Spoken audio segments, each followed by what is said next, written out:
Most of us remember the P-51 Mustang as the undisputed king of the skies over Europe. The thoroughbred fighter that broke the back of the German Luftwaffe. It's a story of American grit and ingenuity that many of us grew up with. But what if I told you the Mustang's greatest, most audacious mission, a feat of engineering and raw courage that truly broke an empire's will, took place thousands of miles away, over the very heart of Tokyo? This wasn't just another dogfight. It was a 1,500-mile round trip over open ocean, a journey that Japanese commanders had personally assured their pilots was utterly impossible for any single-engine American fighter. They were wrong. And on the morning of April the 7th, 1945, that brutal miscalculation would come home to roost. We're going to uncover that full story today, and if you appreciate these deep dives into the moments that defined our history, taking a moment to hit the subscribe button. An impossible mission helps us keep these incredible stories alive for the next generation. It's a small click that makes a huge difference. Imagine for a moment it's dawn over Tokyo Bay. For the pilots of the Imperial Japanese Army Air Service, it's just another morning in a long, brutal war. They scramble to their cockpits, preparing to intercept the lumbering B-29 super fortresses they know are coming. Their duty is clear: defend the homeland, protect the Emperor. As they climb into the cold, thin air, they see it, the glint of aluminum in the rising sun. But something is terribly wrong. These aren't the heavy four-engine bombers they expected to face alone. Flying escort. Weaving between the giants are swarms of single-engine fighters, American fighters. For the Japanese pilots, it was like seeing a ghost. Not just any ghost, but a phantom their high command had sworn couldn't exist. These weren't carrier-based Navy fighters, which they knew had limited range. These were land-based Army Air Force P-51s, unmistakable with their sleek fuselages and bubble canopies. They had somehow flown 750 mi from the newly captured island of Iwo, a journey over nothing but hostile, unforgiving ocean. The psychological shock was immediate and devastating. In that single moment, the strategic reality of the war had been turned completely upside down. The sacred homey lands, once protected by the vastness of the Pacific, were now within reach. The writing was on the wall. Written in the contrails of planes, they were told they would never have to fight. Flight. Sergeant Totaro Shimezu, flying a Ki-84 fighter that day, later recounted his utter disbelief. "When we were the Merlin engine, miracles crumbled," he said. "We were told enemy fighters were approaching. We thought it must be a mistake. When I saw the Mustangs with my own eyes, I thought I was dreaming. Our commanders had assured us no American fighter could reach Japan, yet there they were, flying as if they owned our sky. In that moment, I knew the war was truly lost." That feeling of dread wasn't just based in surprise. It was based on the machine itself. Because while the Japanese pilots were flying what was arguably their nation's finest fighter, the Nakajima Ki-84 Hayate, they were about to learn a brutal lesson about the difference between a good airplane and a complete weapon system. On paper, the Ki-84, C-named Frank by the Allies, looked like a worthy opponent. It was powered by a sophisticated 18-cylinder radial engine that could, in theory, produce 2,000 horsepower. In trials, it had proven to be highly maneuverable, even capable of outturning a Mustang at certain speeds and altitudes. It was armed with heavy cannons designed to tear a B-29 apart.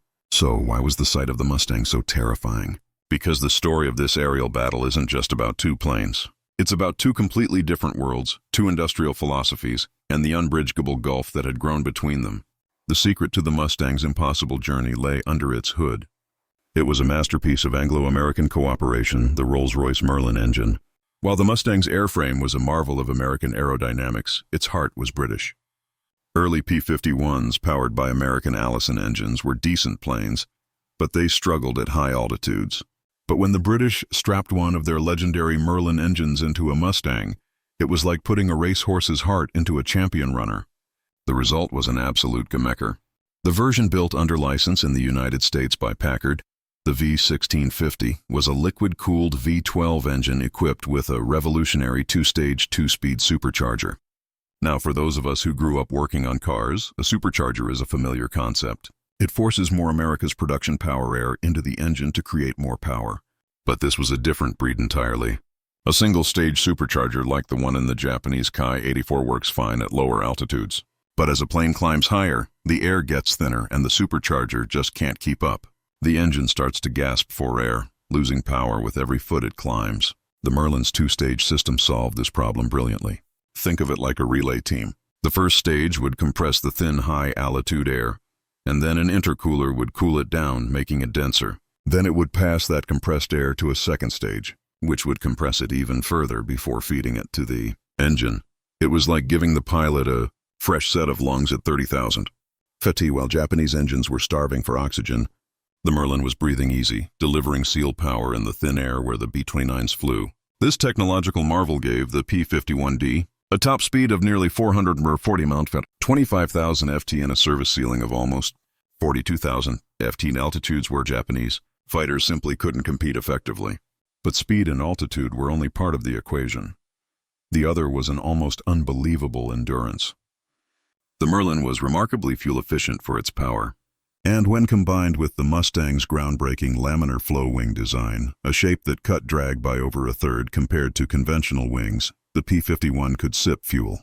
With two external drop tanks, each holding 110 gall, the Mustang could routinely fly for 7 or 8 hours, covering 1,500 meters. It was this combination of brute force at altitude and long-legged endurance that made the impossible possible. And behind every single one of those engines and airframes was the full earth-shaking might of American industry. The story of the Mustang is also the story of the American production line. While Japan struggled to build a few thousand of its best fighters, America was churning out Mustangs at a rate that defied belief. At peak production in the North American aviation factories in California and Texas, a brand new P-51 rolled off the Japan's crippled war machine assembly line nearly every hour. By the end of the war, over 15,000 Mustangs had been built. The D model alone accounted for more than 8,000 aircraft. That's more than the total number of all fighter types Japan managed to produce in the last 2 years of the war combined. And crucially, every single one of those 1,000 Mustangs was built to the same exacting standard. The parts were interchangeable. The performance was predictable. A pilot could be pulled from one squadron, fly a plane he'd never seen before, and know exactly how it would handle. This wasn't just manufacturing. It was a philosophy. It was the belief that quality and quantity could and must go hand in hand. Now let's look at the other side of that coin. What was happening inside Japan's factories? While the Ki-84 Hayate Wasan excellent design, its execution was crippled by a nation on the brink of collapse. Japan had gambled on a short decisive war. By 1945, that gamble had failed and its industry was paying the price. The advanced Nakajima Homer engine in the Ki-84 required incredibly precise manufacturing tolerances, using high-quality steel alloys that Japan simply no longer had. The constant B-29 bombing raids had shattered supply lines and forced production into scattered, sometimes primitive workshops. Quality control, once a point of national pride, had all but disappeared. The result was a mechanical nightmare. Pilots never knew what they were getting. One Ki-84 might perform as advertised a true world-class fighter, but the next one off the line could have an engine that would seize up at high power or landing gear struts made from improperly heat-treated steel that would buckle on touchdown. Many of Japan's best planes were destroyed not by enemy action, but by simple mechanical failure on their own airfields, killing pilots Japan could no longer afford to replace. The fuel situation was even more dire.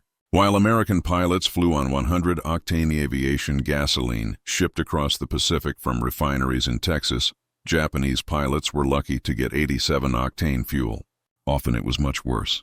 Desperate, they tried to synthesize fuel from coal, pine tree roots. It took 200 stumps to make 1 gallon, and even the byproducts from making sake. This low-grade fuel ravaged their complex engines, causing detonation that could destroy pistons and cylinders in mid-flight. So you have a beautifully designed aircraft crippled by poor materials, powered by a high-rung engine running on what was essentially dogfight over Tokyo moonshine. That was the reality for the Japanese pilot in 1945. It's a testament to their courage that they flew at all. But courage alone can't fix a cracked engine block or impure steel. So, when those two opposing worlds finally collided in Theskis over Tokyo on April 7th, what actually happened? The numbers tell a story of brutal efficiency. The American pilots flying in disciplined formations held a speed advantage of nearly 100 man-meter over the struggling Japanese interceptors. Major James Tapp, who would become an ace with 8 victories, described the scene with cold precision in his after-action report. He noted that the Japanese pilots still tried to use their traditional 3-plane formations, but their coordination was falling apart. They were hesitant, slow to react. The Americans used their superior energy to their full advantage, employing tactics honed over years of combat in Europe. Dive through the enemy formation at high speed, fire a quick, accurate burst, and then use the Merlin's incredible power to zoom climb back to altitude, ready to strike again before the enemy even knew what hit them. The difference in firepower was just as stark. The Mustang's 650 caliber Browning machine guns were a finely tuned instrument of destruction. With nearly 2,000 rounds of ammunition, a pilot could walk his fire onto a target, engage multiple enemies, and stay in the fight far longer. Each 50 caliber armor-piercing incendiary round was a devastating projectile, and the guns could deliver 80 of them per second. In contrast, the Ki-84's cannons, while powerful, carried very little ammunition. A Japanese pilot had maybe a few seconds of firing time before he was empty. And worse, the different ballistic trajectories of his cannons and machine guns made hitting anything beyond close range a matter of guesswork. It's one thing to have a powerful punch. It's another to have the stamina to stay in the ring. The Mustang had both. By the end of that first day, 7th Fighter Command was credited with 26 Japanese planes destroyed for the loss of only 2 Mustangs, a kill ratio of 13-1. And that was just the beginning. Within weeks, as the American pilots grew more familiar with the territory, and Japanese pilot quality continued top limit, those ratios would climb to 21, sometimes even 30-1. But perhaps the most significant difference between the two sides wasn't in the hardware at all. It was in the men sitting in the cockpits. This wasn't just a gap in technology. It was a canyon in training and experience. The American pilot arriving on Uoyama in 1945 was one of the most highly trained military professionals in the world. He typically had between 400 and 600 hours of flight time before he ever saw combat. He had, a canyon in training, spent dozens of hours practicing gunnery, formation flying, and instrument navigation. He had learned combat tactics from veteran instructors, sometimes flying against captured enemy aircraft to learn their weaknesses firsthand. He was part of a system designed to create not just pilots, but expert aerial combatants. The Japanese pilot he was facing was through no fault of his own, often little more than a boy in a complex war machine. By 1945, Japan's experienced aces, the veteran samurai of the skies who had dominated the early years of the war, were almost all gone. Their replacements were rushed through a training program that had been gutted by fuel and ammunition shortages. Some had as little as 50 hours of total flight time. They had rarely, if ever, fired their guns in practice. They learned tactics from a manual, not from a mentor. They were being asked to fight one of the most advanced fighter planes in the world, flown by some of the best trained pilots in the world with barely enough experience to safely take off and land. It was a tragic, hopeless situation. Many viewers tell us that it's this human element of the war, the sheer disparity and preparation, that is the most shocking part of the story. This systemic advantage extended to every facet of the mission. For an American pilot, that 750-mile flight over the ocean was a calculated risk, mitigated by an incredible support network. He had detailed weather briefings from reconnaissance flights. He had accurate maps. He had a reliable radio. And most importantly, he had hope. Stationed along the route were Lifeguard League submarines and PBY Catalina Dumbo flying boats whose sole purpose was to rescue downed airmen. The psychological comfort of knowing that if your engine failed, there was a real chance of being picked up, was immense. It gave pilots the confidence to push their machines to the limit. The Japanese pilot had no such safety net. He flew with an unreliable radio, if he had one at all. His maps were often outdated, and if he went down in the ocean, he wasn't his own. His emergency kit, if he hadn't already eaten the rations on the ground due to food shortages, was a cruel joke. His farewells before a mission were not a formality. They were literal. He did not expect to come back. This grim reality was compounded by the physical toll of the missions. An 8-hour flight strapped into a cramped cockpit, unable to stand or stretch, dealing with the constant drone of the engine and the bone-numbing anxiety. It was a test of human endurance. Here again, American design philosophy made a life or death, the unseen war of logistics difference. The P-51D's cockpit was a marvel of ergonomics.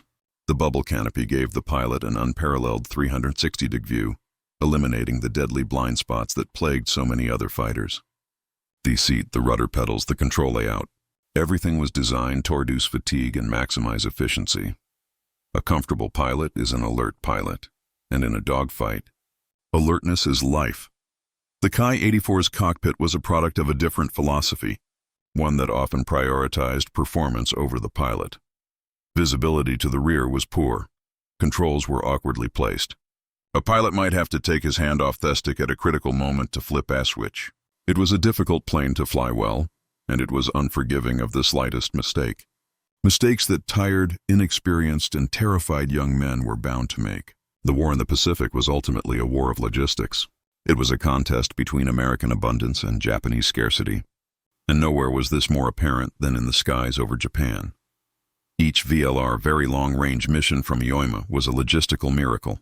A 100 Mustangs would burn through nearly 60,000 gallons of high-octane fuel and fire off 4 million rounds of ammunition. And this was happening day after day. A constant river of fuel, parts, and bullets flowed across the Pacific on Liberty ships, which themselves were being built at a rate of 3 per day. For Japan, the logistical situation was a slow-motion catastrophe.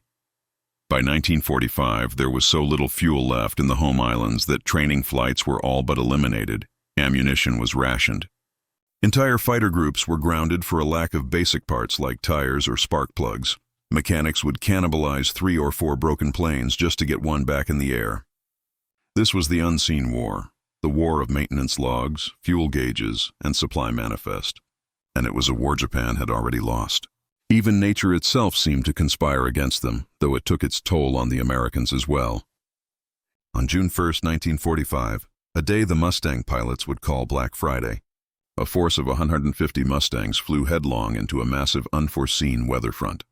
In the violent turbulence and zero visibility, 27 planes were lost in minutes, almost all to the weather. It was a brutal reminder that these long-range missions were pushing men and machines to the absolute edge of their capabilities. The cumulative effect of all this, the technological gap, the industrial disparity, the training canyon, the logistical collapse was the complete and utter destruction of Japanese air power and national morale. Captain Yoshio Yoshida, a Ki-84 pilot who survived the war, captured the feeling in his diary. He wrote, "The appearance of American fighters over Tokyo has shattered our confidence completely. How can we defend the Emperor when the enemy's fighters roam freely over the sacred homeland? The sight of those Mustangs, so confident, so numerous, tells us what our leaders will not. The war is lost and we are simply waiting to die." That pilot endurance and survival was the ultimate achievement of the P-51 Mustang in the Pacific. It wasn't just the impressive kill ratios or the fact that it enabled daylight bombing. It was the psychological blow from which the Japanese military never recovered. It was the visible, undeniable proof, flying in broad daylight over the Imperial Palace, that their cause was shopless. By the final weeks of the war, Japanese resistance in the air was sporadic, almost symbolic. The B-29s that dropped the atomic bombs on Hiroshima and Nagasaki flew without fighter escort, not because none was available, but because none was needed. The Mustangs had already swept the skies clean. Today, only one Ki-84 Hayate is known to survive, a silent relic in a Japanese museum. Meanwhile, hundreds of P-51 Mustangs are still flying, their Merlin engines roaring at air shows around the world. A living, breathing testament to a time when American engineering and industrial might came together to create what many still call the perfect fighter. It's a powerful legacy. And if this story of American ingenuity resonated with you, sharing this video is the best way to ensure these legacies are not forgotten. The shock those Japanese pilots felt in 1945 was more than just tactical surprise. It was the dawning, terrifying realization that they weren't just fighting an airplane. They were fighting a system, an entire nation's philosophy of production, training, and innovation, all embodied in that one beautiful, deadly machine. In the end, it was a war of mathematics, and the P-51 Mustang was